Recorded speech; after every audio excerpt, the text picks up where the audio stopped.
ये निर्देशांक ज्यामिति के कुछ महत्वपूर्ण प्रश्न हैं। इसमें पहला प्रश्न है, किसी बिंदु की एक्स अक्ष से दूरी क्या कहलाती है।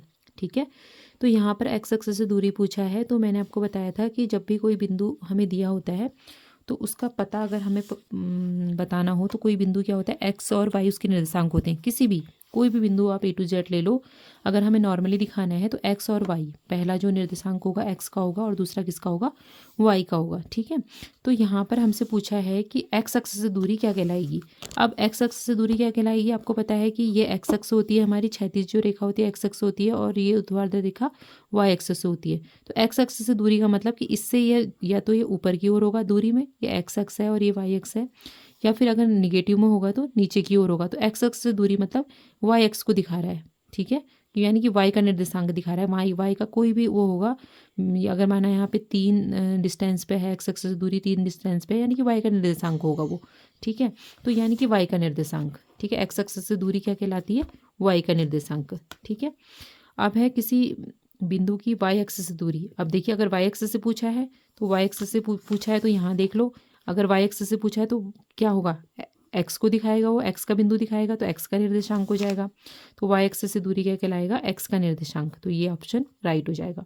फिर 0 0 की एक्स वाई से दूरी, तो एक्स वाई क्या है, कोई नॉर्मली बिंदु है, उसकी दूरी पूछा है। तो दूरी पूछा है तो दूरी का सूत्र क्या होता है, अगर आप पहले वाले को x1 और y1 मान लो इसको, और इसको x2 और y2 मान लो, तो दूरी का सूत्र आपको पता है क्या होता है, d बराबर होता है x2 माइनस x1 का वर्ग प्लस y2 माइनस y1 का वर्ग। ये दूरी का सूत्र है। तो यहाँ पर वो x2 क्या है, हमारा x है, इसको इस तरीके से कर दो और यहाँ पे इस तरीके से कर दो उसको, तो कितना आएगा 0, उसको घटा के तो x का वर्ग और प्लस y का वर्ग। तो ये आ गया। अगर माना यहाँ a और b होगा तो सेम यही हो जाएगा, a का वर्ग और b का वर्ग, लेकिन अंडर रूट लगाना मत भूलना। फिर है 3 और 2 की x से दूरी। अब यही वाली बात आ गई ना, यहाँ पर x अक्ष से दूरी मतलब y का निर्देशांक, सीधे इसके अपोजिट वाला कर दो। अब ये है y अक्ष से दूरी, तो y अक्ष से दूरी सीधे x का निर्देशांक, x का क्या है 5 है। ठीक है, ये आ गया। फिर 4 और 6 में भुज क्या है।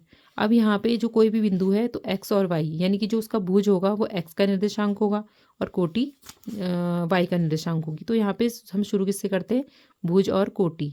तो इसको भुज को क्या बोलते हैं हम, एब्सिसा, और इसको क्या बोलते हैं, ऑर्डिनेट। तो भुज जो है हमारा 4 और ये 6 है, तो भुज पूछा है तो आप क्या लिख दो, 4 लिख दो।